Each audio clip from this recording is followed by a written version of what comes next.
All right, today we're going to talk about what happens after you build momentum, right? On the last episode of the Evolved Marketing Podcast, we talked about being patient and doing the right things and learning how to do the right things so you can build up that momentum in your digital marketing business, whether it be affiliate marketing, selling your own stuff, or something different altogether.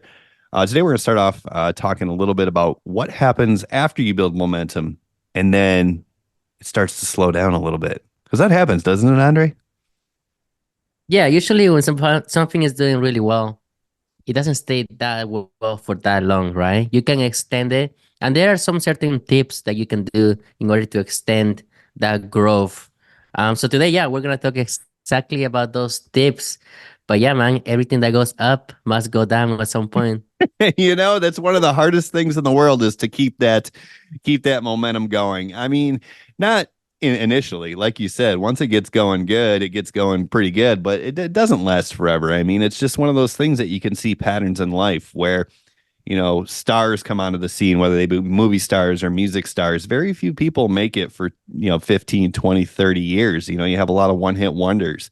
You see people who it feels like for a period of time there, Jack Black was in every single movie. I'm probably dating myself now, but he was in every movie, or even Adam Sandler, you know what I mean?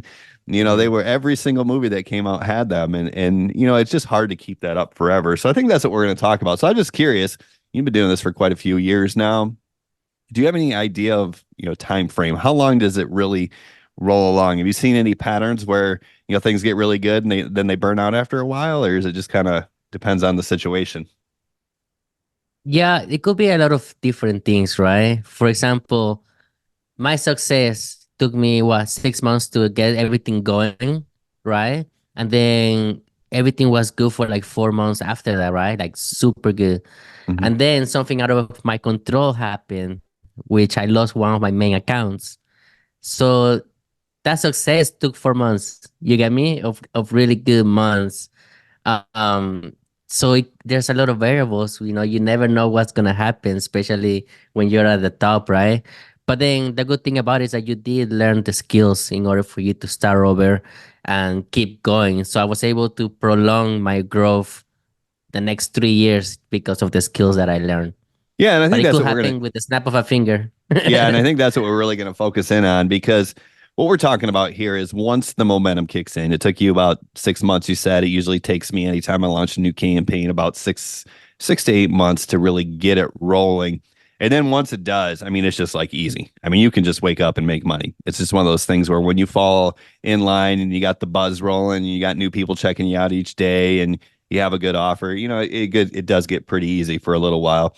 But today we're going to talk about continuing that, right? How do you keep that rolling? Because you can't just wake up every morning and do the same thing again and again and again and again and again and expect it to, the passive income to roll in for the rest of your life. And that's about what I've seen. You said 4 months. I've seen usually if you get a good campaign rolling, it usually rolls along for, 8 months is usually top end where it's like, okay, once that 8 months and you hit ends and you start to see the views drop or the income drop or whatever, then you got to do something different. So that's what we're going to talk about. How do you keep it rolling? So you have any tips? I mean, after the 4 months was up, what did you do? I know you didn't just throw in the towel and give up, and I know you're still making a pretty decent income. So what happened there? Yeah, it was funny because when I lost that account, that's when I met you at the mastermind Mm-hmm. because I didn't have that my main account right there, but I was already working on my second account, so it was about to start blowing up as well. And that's the thing, right? You learn the skills. You learn the skills to redo it, to blow up again, to go viral again, to start selling again. Because these are the skills that you have grown over a period of time since you started. Like you don't have the same skills that when you first started to the point where you were already making substantial money. So yeah, just redo it, right? The mindset situation was the hardest part because there's people that they lose a big account and then they're like, wow, like now what am I gonna do? Right? It's like, can I replicate it? Am I gonna be fighting so hard just to replicate that success again? Um, but yeah, your mindset needs to be like the main focus right there, because you don't wanna. I remember, I remember something. I lost my account on my birthday that Yeah. same year. Like, I Happy remember birthday, we went on a right? trip and then I lost it on my birthday, and then I was like, okay, I can't worry about it right now, right? Because I was on my birthday weekend. But as soon as it hit Monday, we were home already, and I started worrying about it. But yeah, I created a new account, and I was like, this is not gonna stop me, right? And then that account blew up after a while. So it's like you learn the skills, and that's the most important thing that you can do. Yeah, it is a little bit frustrating, especially the first time it happens, because I'm probably on my, I don't know, fourth YouTube channel, and I've had more, ad accounts and more Instagram accounts than I can think of, and TikTok accounts. And it is hard once you have to restart from scratch, it's like, oh, I'm creating this content, I'm not getting any views, and then you rely on the skills and eventually it picks up. So when you relaunched this account after you lost the other one on your birthday, did you pick back up and promote the same program again, or did you switch? Yeah, no, it was the same exact program, but I did things differently. In the beginning, I only had one Instagram account, and that was like the main one that was making me a lot of money. And then The I first lost time you it. had success, right? The one that you The lost. first Yep. time I had Hmm. success, exactly. And then I lost it, right? And then I created a different account, and I started building it, right? It didn't grow as fast as the other one. It maybe took like a good 3 months of just consistency for it to actually get picked up by the algorithm.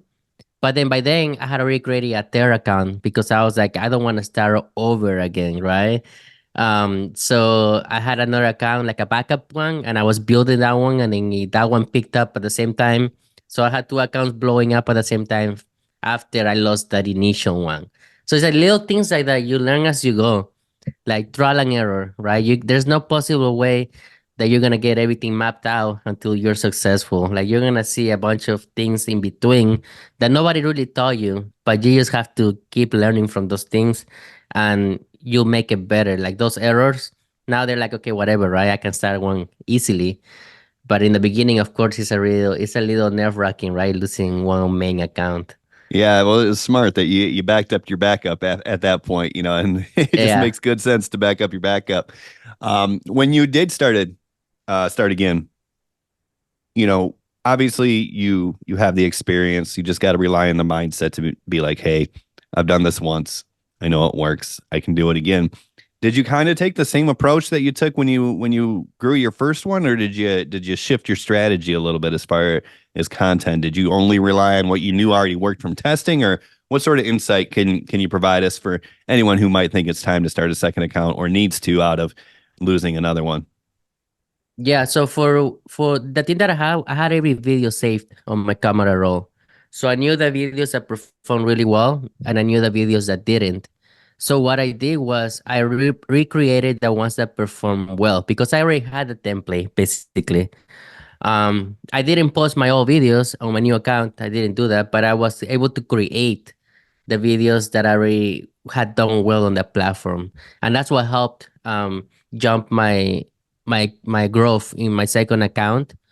Another thing is also utilizing both accounts basically, just to get in the algorithm again, right? I was just staying consistent. I think I was posting like 6 reels every single day at that point. And that's basically it, like my content did change though, because my content before it was straight for like beginners type of thing, right? I wasn't even making that much money, so it was just like I'm just focusing on teaching. But then when I was making more money, then my content shifted a little bit. My vacations, because I'm making more money, I have a house. My lifestyle changed completely. So I was just utilizing all the lifestyle content for my promoting in my social media accounts. So yeah, content did change definitely. Yeah, and I think that's, important to remember. The beginning is always going to be the toughest. You don't have any results, you don't have the desirable lifestyle. You're kind of just going on a whim or a prayer, and you're trying to help people and provide value and entertain people and attract the right folks. But you got to fight through that, because once you do get the lifestyle or the vacations and you can show that, right? There's a lot of social proof to that, or a lot of proof of concept that comes along with it, and that's what people want to see. We've been doing this for years. Back before the short form content, it was all YouTube for me, and you better believe that I'd have how to make $100 a day on my thumbnails and stuff like that. It's just it's part of being in the wealth niche, right? Money attracts money. Yeah. And when you can show those results, prove those results, back those up, it does get a little bit easier. So, why not leverage it, especially if you can help transfer some of the skills that helped you get that as well.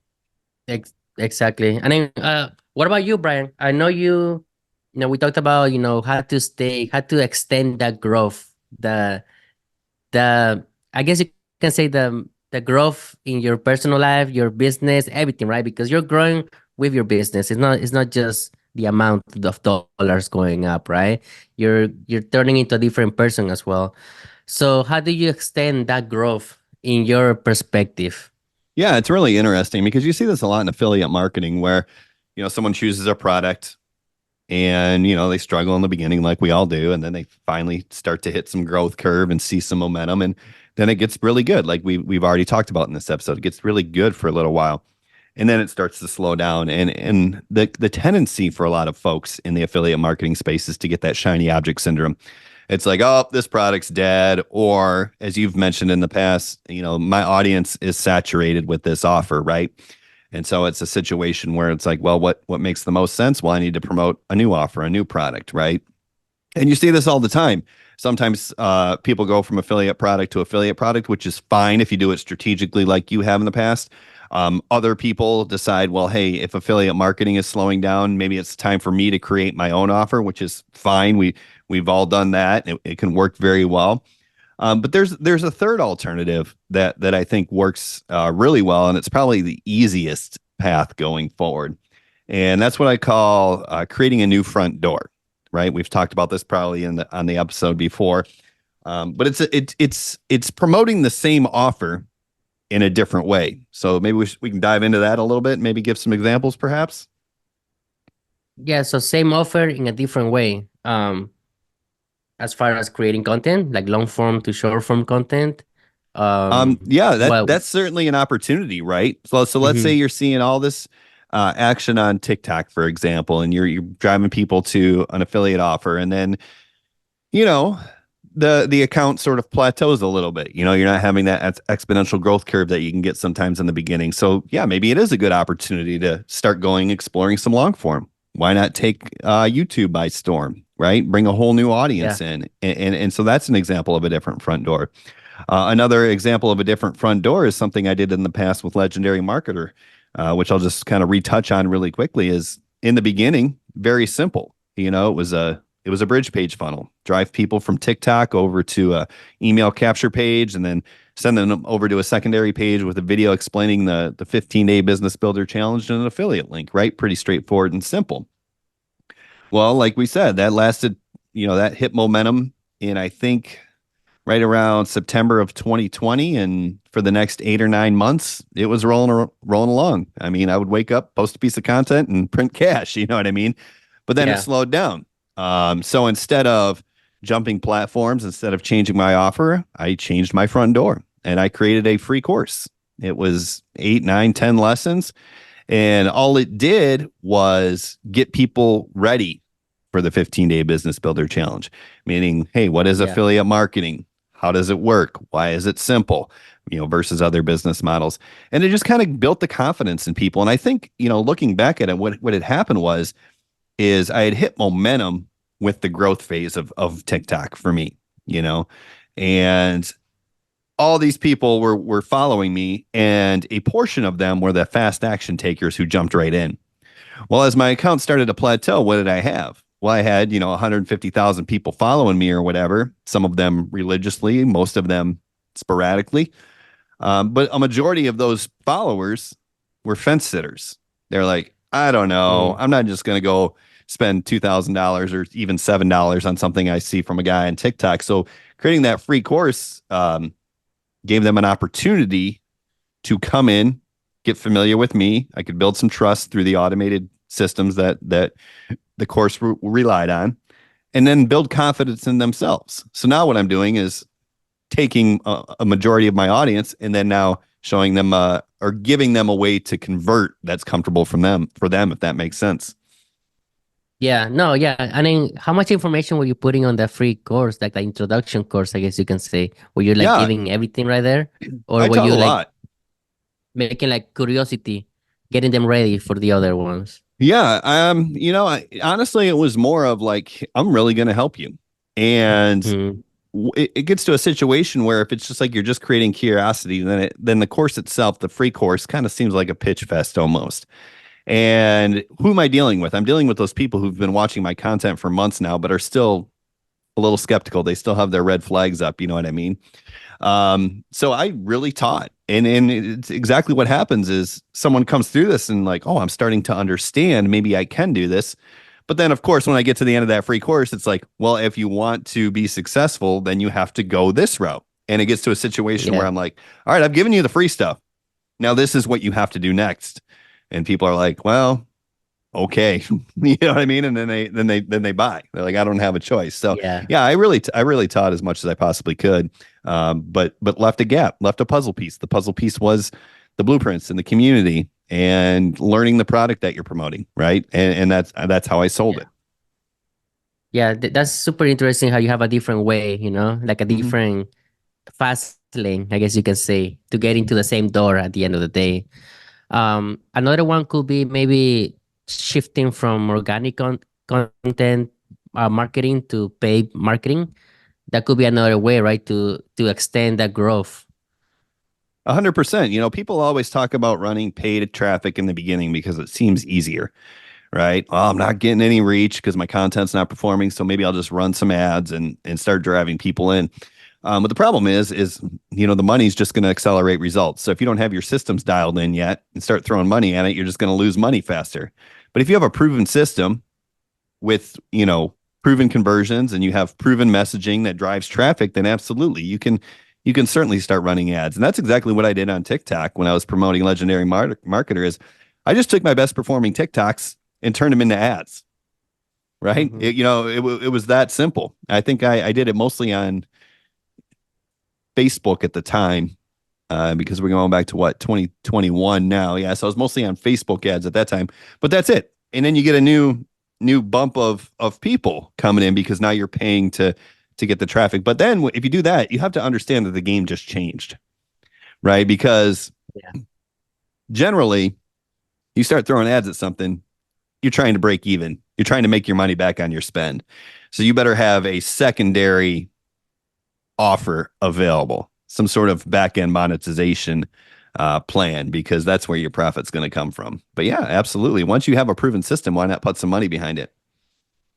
Yeah. I mean, that's what Dave teaches too in the beginning of the 15-day challenge as well, where you have to have like some bonuses or something extra that you're giving away for free. And at the end of the day, that's going to pay just for the ads. Mm-hmm. You get me? That's literally just paying for the advertisement.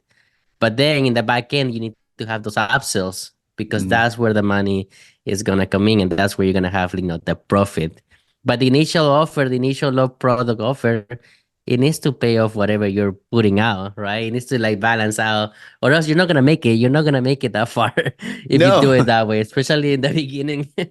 Yeah, no. I mean, the first month I started running Facebook ads back in 2021. I think I spent $21,000, maybe $22,000, and I made back on the front end $18,000. So on the surface, it's like, Brian, you just lost $4,000. Well, no, I generated thousands and thousands of leads, which have since been monetized for a Yeah. profit. But yeah, that's what people have to understand is I spent $22,000 to make $18,000 back, and that was a win, right? It Because doesn't you work probably get way more in the back end. 100%. Yeah, so people have to be clear about that when they're going in. Just don't start with ads until you have a proven system and some more monetization strategies on the back end. So one last thing I want to talk about in extending your wins is, before we jump onto the next topic that we're going to talk about here today, is uh, messaging, switching your messaging to attract a different audience. Right. So for example, for the past couple of years, I've been selling my coaching program. And I've been attracting affiliate marketers through a free affiliate marketing course. And then obviously I have the upsells, which is the coaching program and additional training. What happens? Same thing that always happens. Your audience gets saturated on social media, so you can either start new accounts or you can change your offer. Well, it's my product. I didn't want to change my offer. So what I did is I changed my messaging. And what I've been doing over the past month is I've been going after people who are in Roadmap to Riches, but just not seeing Mm, success yet. And so I attacked that through a bunch of content audits on TikTok.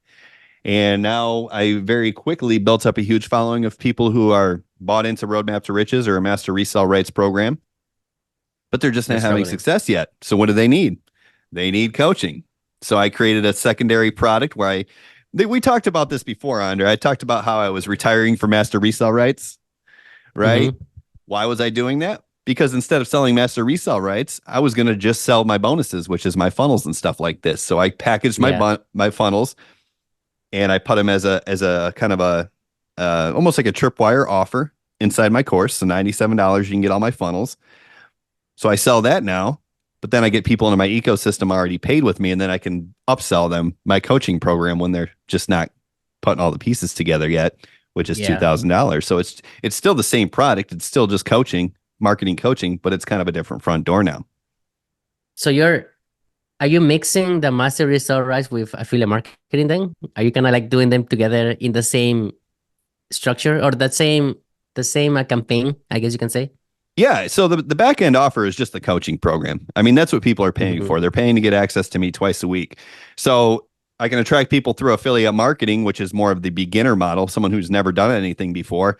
They go through my free affiliate marketing course and then they're pitched the coaching program at the end. Or I can bring people in just through social media and say, hey, if you want my funnels, go buy them right here. And then I can pitch them the coaching program as well. So yeah, we're kind of Yeah. combining the two. Basically, it's all the same, right? It's social media marketing, Right, selling right. digital products. So it's just a different front door that I've been testing over the last month, which works pretty good.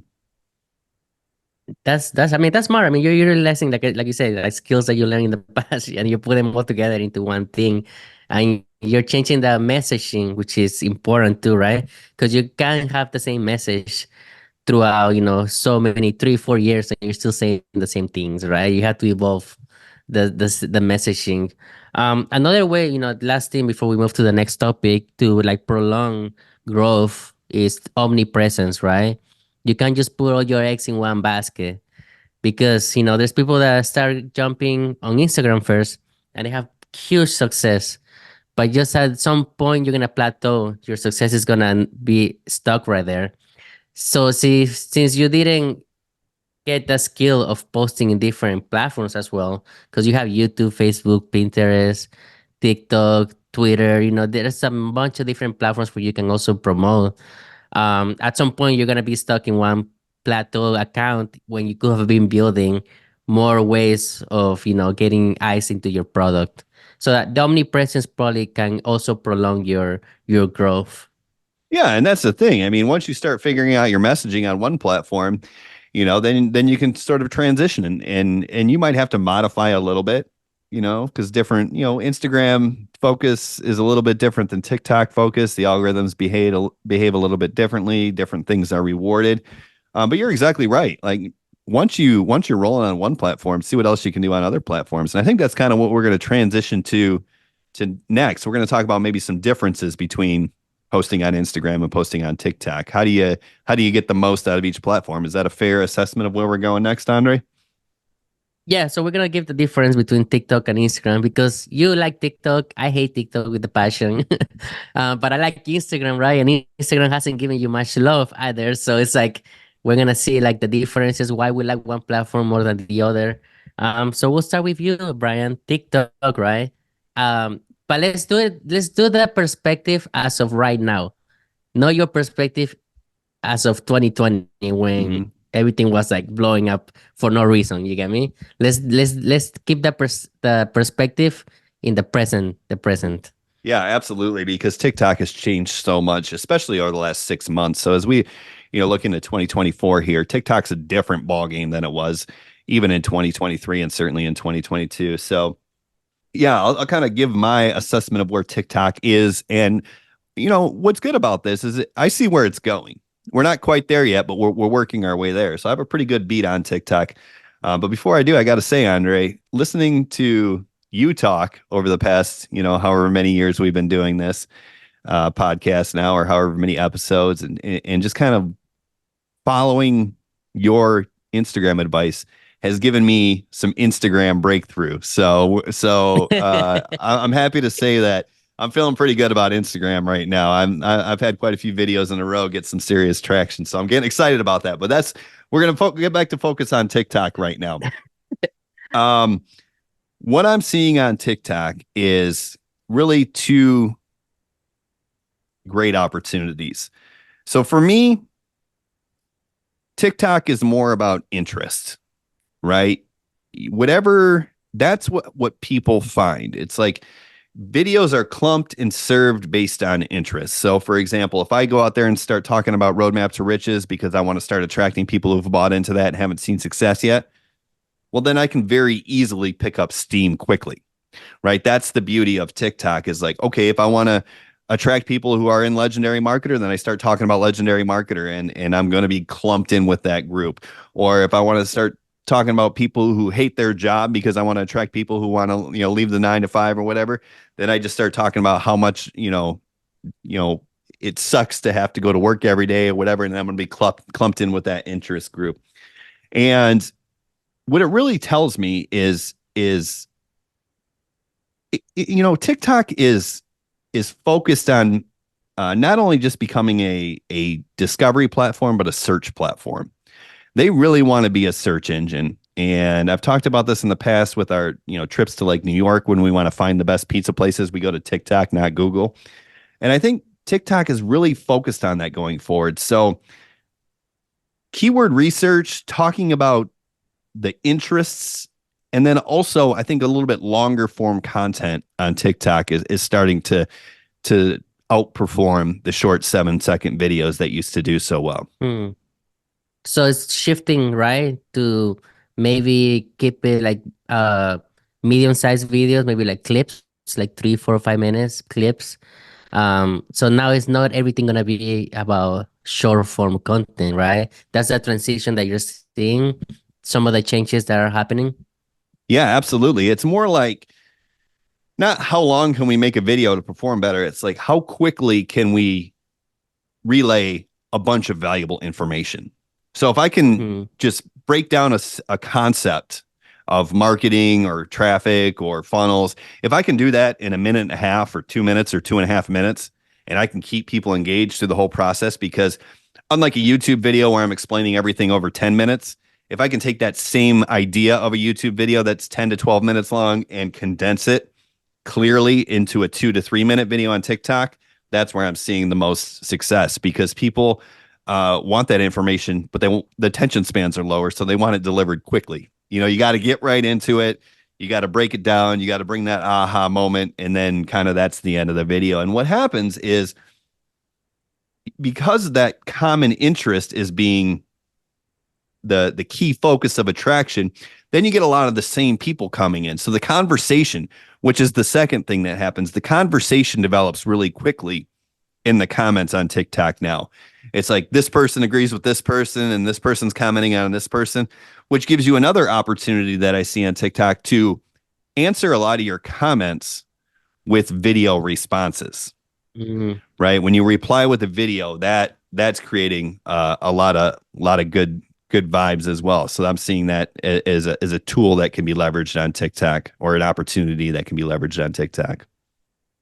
Yeah, I think that's a great opportunity, like answering to people that comment on TikTok, because I feel like it's hard to build a community on a TikTok account. But if you are answering those type of questions, those comments, you're making it more of a community. And that's why I like Instagram a little more, because you're able to have your stories right there. You're able to basically have a community, have your highlights. There's a bunch of different things that you can put on your Instagram, where it will make it more like, your personal brand. Like, this account is mine. But you can go to every TikTok and be like, okay, every account looks the same, right? But in Instagram, you have your personal brand, which I like more, which helps create a community even better.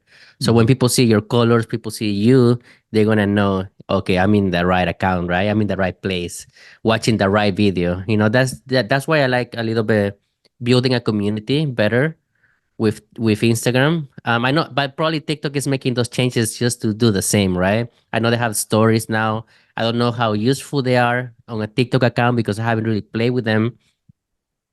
But I feel like as somebody that is offering a service, for example, you're utilizing the search engine of TikTok because it is turning into a search engine. My wife is getting recipes from TikTok instead of Google, you get me? Or Hmm. Pinterest, you get Hmm. me? So since you are offering a service or you're selling a service, making content about a solution will attract you all your customers you will ever need. Hmm. So you don't have to make any paid ads with it. You can literally make the algorithm work for you to offer your services. So that's something that's really smart. And you are right about like making it a search engine because people are going to TikTok to search for X stuff. Yeah, absolutely. And you know, I had one video that did very well, right? And it was a content audit of someone who was in Roadmap to Riches, and I think it's closing in on 100,000 now. So what did I do? I just found a bunch of random people in the comments who wanted audits. I did video replies, audited their account, and I bumped all those into a playlist, and I called it Mm. Roadmap to Riches Tips. So what happens is I have this one video that's doing well, and it's still getting, it's like evergreen now at this point, probably because it's showing up in search results and it's getting pushed to people as they get interested in the Roadmap to Riches idea or whatever. But then that's bringing people into my playlist. And what I'm seeing is people are saying, I'm binge watching your content because they're going into the playlist and they're watching 12 TikToks from me. Mm. That's why the reach is starting to expand right now. That's why my followers are going up again, is because people are binging my content. So that's how I'm creating the community. But I want to get more to Instagram because I got to pick your brain some more because I'm getting this close, Andre. When you're thinking about growing that community on Instagram, is it the idea like you bring short reels to kind of pique curiosity and then nurture through stories and stuff like that, or is there more to it than that? Yeah, so the reels are literally to get new followers. It's to reach. That's literally what it is, right? But then your stories are the way that you can nurture all the followers because stories are not gonna reach new followers. Maybe there's a small percentage, maybe like 5 people that haven't don't follow you. Maybe they have that. But stories are for your followers, right? So when you're talking to your story, you're talking to your everybody that follows you. And then there's where you can nurture them, right? Remember when I showed the AVR method on through your stories at the mastermind? So then things like that you can do in order to sell through your stories. So you don't even have to even talk to people. If you just say your stories correctly, then you'll be able to sell without basically doing anything, but to your followers. But then, of course, you have the messaging system, you have the comments, so there's a lot more areas where people are going to try to reach out to you. So you got to find ways to organize yourself. I know you don't like messaging people, right? So it's a complete different ballpark, I guess you can say. Yeah, I don't dislike talking to people, but I also don't like to make it. I don't like to rely on it. Is kind of the Yeah. best way to say is I don't want to rely on being in the DMs to make sales. But yeah, I mean, the more I'm on Instagram and starting to see the results, the more I'm open to the idea of, hey, let's respond, let's talk to these people, let's Hmm. let's do some messages because it's kind of what we were talking about earlier. It's just a new front door. It's like I can sit here and do what I want, or I can sit here and do what works. And the bottom line is, at the end of Yeah. the day, I want to do what works because I want to continue the growth and continue to keep sales going. Yeah, I mean, it definitely it's a lot of work. I was spending a lot of time messaging people every day, but I knew that's what it needed to happen, Hmm. right? More messaging, more interaction. There's more people coming in back into your account. You reply to a comment, you're getting interactions, and that's what Instagram wants to see. Those people that are interacting with your videos or your account, they're getting notifications every time you interact back. So what you're doing is you're getting them back into your account. So that's Hmm. what makes the domino effect, and then before you know it, you have hundreds of thousands of followers. And that's it. I mean, I think the last thing we can do here on this topic is really, we talked about how they're a little bit different, but we can talk about how they're the same. And really, the goal is just to get people into your quote unquote community. where it's like they Yeah. want to come check out your content because once the algorithms see, hey, this viewer or this consumer is coming back specifically to watch this person, that means we have a high quality creator here. We have a high quality account that we can feel comfortable serving to more people. Is that kind of the overall goal, you think? Yeah, I mean, you got to look at it like a funnel as well, right? Somebody's watching your videos, they're opting into your funnel. Then they go to your highlights, and then they're looking more at your content. So now they're looking at your video from your bridge page video, right?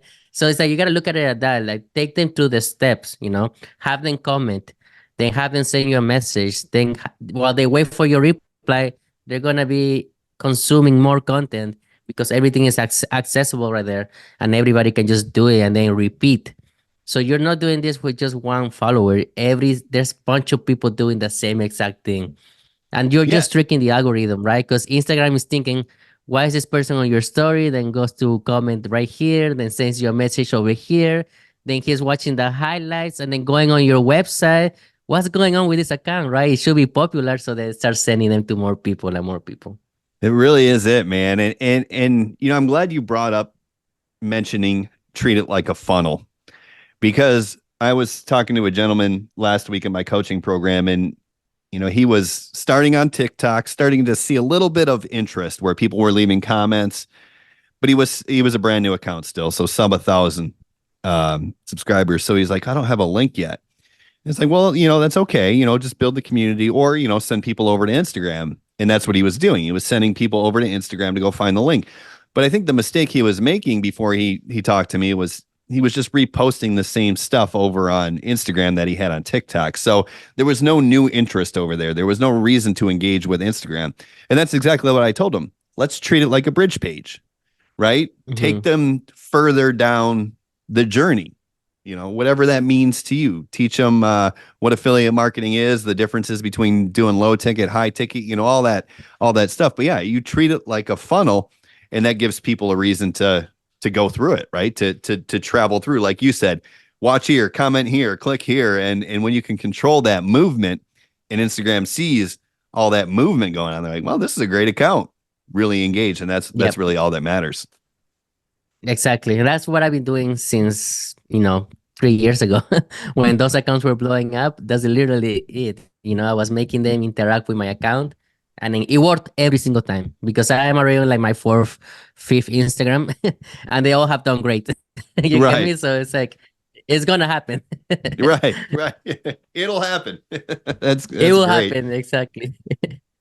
Yeah, it's great. I love talking about the game. And I hope people who are listening to this episode really get a lot of value out of this because there's, it's like when you're new, everybody's telling you to do this. Okay, I got to post here and 3 times a day and stuff like that. But then once you listen to these conversations, you start to understand, oh, these are the type of people I want to attract, and this is what I want them to do. And when you control that flow, that's when the money comes, right? Exactly. Yeah. Same with your target audience, right? As soon as you know who you want your video to be looked for, it's gonna happen. It's gonna happen. So having those things are really important. What else? What other uh different things that you can do on TikTok that you can do on Instagram that probably works really well? I know back then it was lives, going lives on TikTok was very beneficial for your account, especially if you posted like a video right before, and then you go live, that video will explode. And it was like almost every single time it will happen like that. But with Instagram, I haven't really seen that great of a reach with lives, for example. But I know in TikTok it's amazing. You can reach so many new people every time you go live. And I don't think it's what it used to be, but it used to be like literally you could post a video and then go live for 25 minutes and you get done with the live and your video you just posted had 60,000 views. It was crazy. And it's certainly not like that, at least that I've seen anymore. There's still a lot of benefit of going live though, because when you're trying to build this community on TikTok and people are commenting and stuff like that, but they just can't get access to you yet, right? Because let's be honest, one of the main difference between TikTok and Instagram is the DM features on TikTok they're bad, right? They're not user friendly. I never check them. I don't, you can't send links and stuff like that. So they're just not great. So that's kind of what people are missing over on TikTok is the ability to access the creator. So if you Hmm. can build up this little following through the interest that you're targeting or what have you, and then go live, then people get really excited about that and engage with that. So those lives can be very powerful selling tools. And I think that's the benefit is if you do have people who have been engaged and you do decide to go live, then you can reach them on demand and run them through a process where sometimes you can even sell right from TikTok, which is something I might consider doing. Is just to try it out, as I haven't gone live on TikTok in quite a while, but I might try to do like a webinar where I sell people directly into the group coaching program instead of bringing them through the affiliate funnel just to see if it works. So, yeah, Just go straight to the high ticket, right? The coaching. exactly. Yeah. Yeah. So I was thinking about doing the same thing for my program. Like I want to see if it will work if it was just like a high ticket program, right? Like straight to the high ticket, no low ticket. But then I started thinking I have so many people already promoting it that it's gonna be so confusing to explain to them what I'm trying to you get to do after. Well, here's Um, here's the thing. Let me stop you right there because I'm getting real excited about yeah. this, Andre, and I want to share what I. It was kind of like I had that aha moment. And I was really struggling for a point. I'm going to take my glasses off and really dive into this here. I was struggling because I had created this program and it was perfect for beginners. It was this free course that started people at square one, but also told them how to jump ahead if they already had some affiliate marketing experience. And I was just really happy with the flow of the free course. And it was working, and people were going through it, and people were commenting and saying, "Oh my gosh, just I've been in this game for 6 months, and this is what I was looking for." Just talking about the free course. So I'm like, this is really great. But the problem I had, Andre, was I was kind of losing my relatability. I was having a hard time still getting excited about talking to the beginner.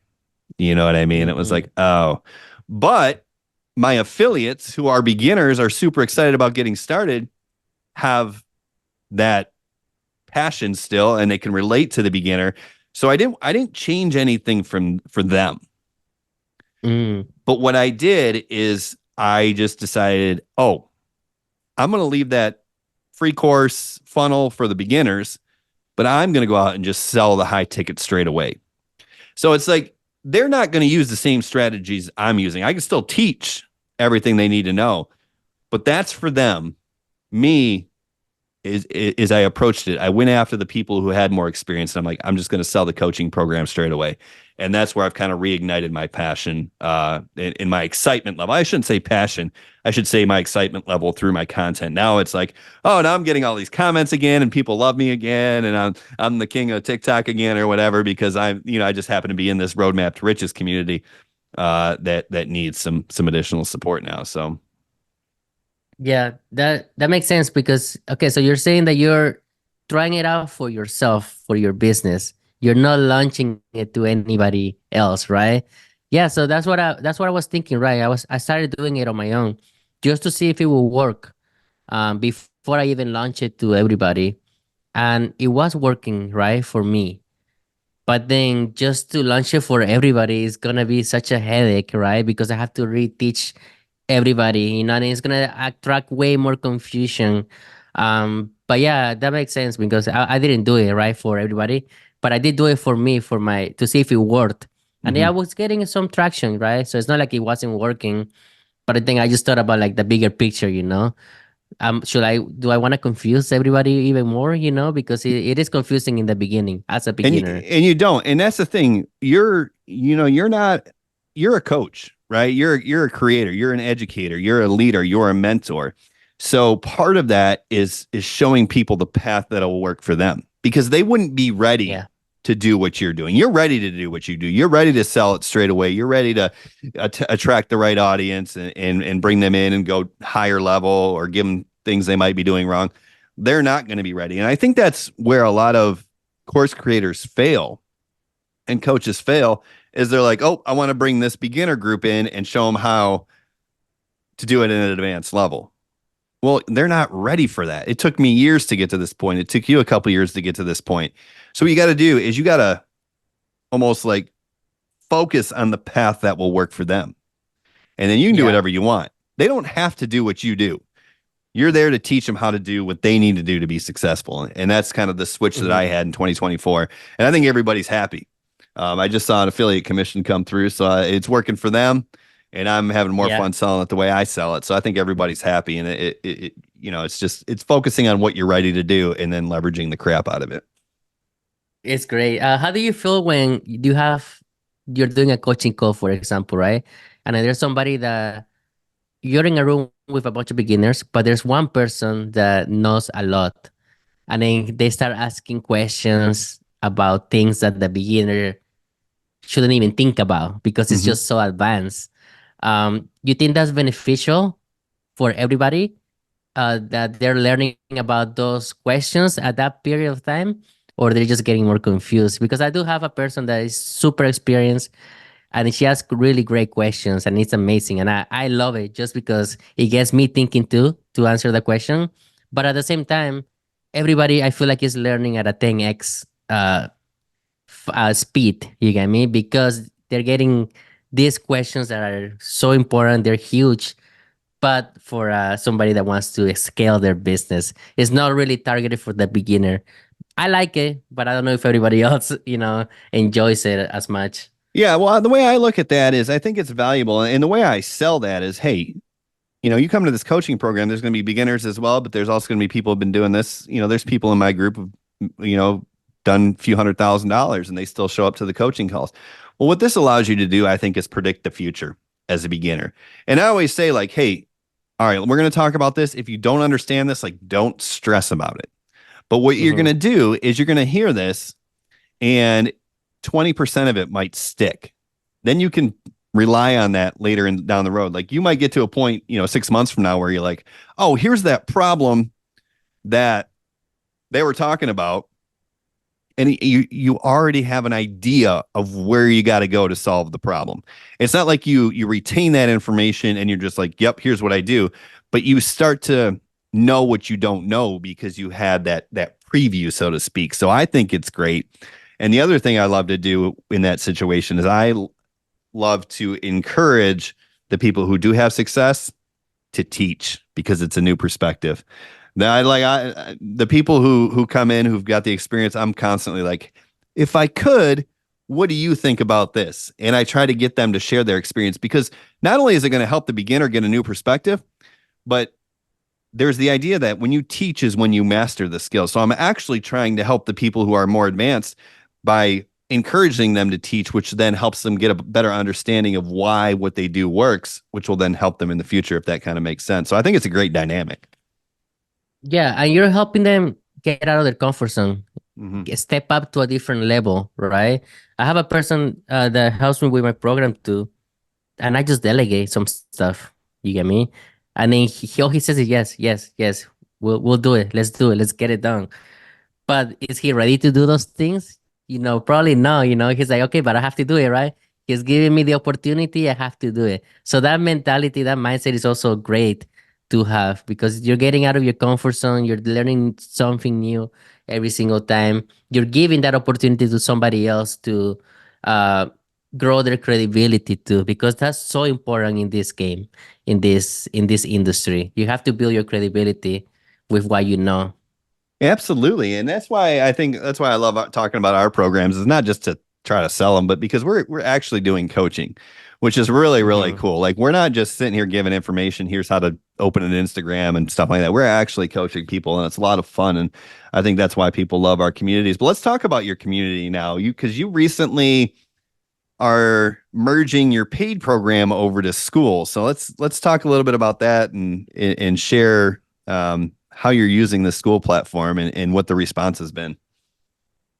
Yeah, so school has a community that you have to you can create, and they're paid communities, right? People can pay to you to be in a community, but I'm just hosting the community, and I'm hosting the course on school now. So before, the back end stuff is gonna stay the same funnels, same everything, but now the membership area is gonna be in this new platform. And the number one reason why I made made the change, is simplicity and also beginner friendly. Those are the two main reasons that I made the switch, because I was hosting everything in another platform, and there was just issues almost every day about logging in, resetting the passwords, not getting access to the platform. Like, every single day I would get like tickets trying to fix those issues. So I feel like this is gonna eliminate everything because it's an all-in-one platform. Community, course, calendar, members, events. There's a bunch of things that you can do with it. All in one, less confusion, more simple. And every time I say this, simplicity sells way more than if you make it difficult. So I'm making the move, I'm learning new things, like integrations and stuff like that. So far I gave access to just the people that are inside my coaching program, and they love it. Interactions are through the roof. The gamification side of it too, everybody's excited about it. When I told them about it, everybody was creating their account like if it was their kids on Christmas Day, right? Opening a new toy. That's how everybody felt with the whole platform. So I'm super excited about it. I know you have your free membership there too as well, right? Well, how has it going so far? Yeah, I mean, I just was, frustrated with Facebook groups. So I basically moved my Facebook group over to the school platform. And this is Mhm. SKOOL for anyone who hasn't heard of it yet. We'll probably link it down in the show notes or the description if you want to go check it out. And, if you have a community, it's a great place to go because it just keeps everything more organized and it feels like a luxury experience for your members, where people come into a Facebook group and it just like a mess for me. You know what I mean? But I feel like when people come into my school group, even though it is still free, it's more of a luxury experience and things are organized better. And people then, because everything is simple and organized, want to engage more. So yeah, I've been running the free over there, but I highly recommend it. But yeah, I think it's cool that you not only have the community on there, but all your course material and stuff is there as well. You're selling it outside still, but you're giving access through there, and I think it's great. Yeah, and I love it. Everything's more organized. You have your community, you have different categories where you can, ask questions, uh, do a welcome post and stuff like that, like your wins, your big wins or small wins. So there's a bunch of things that you can put everything, the calendar. One question too was, where do I find the link for to join that Zoom call, right? The coaching call. Now everything's gonna be the same in the same calendar. You know where to look for it now. You don't have to ask for it.